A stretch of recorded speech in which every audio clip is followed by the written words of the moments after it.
ቀድሰን ዘምረን ወንጌሉን መስክረን ወደ ሰማዩ ቤት ደግሞ እንሄዳለን። እግዚአብሔር ያስነሳል ደግሞ እንደገና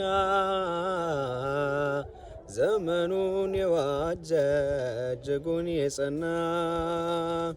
እግዚአብሔር ያስነሳል ዳግም እንደገና ዘመኑን የዋጀ እጅጉን የጸና። ይተካል እግዚአብሔር አገልጋይ ለቤቱ ከዛሬው የሚልቅ የማይዝል ጉልበቱ።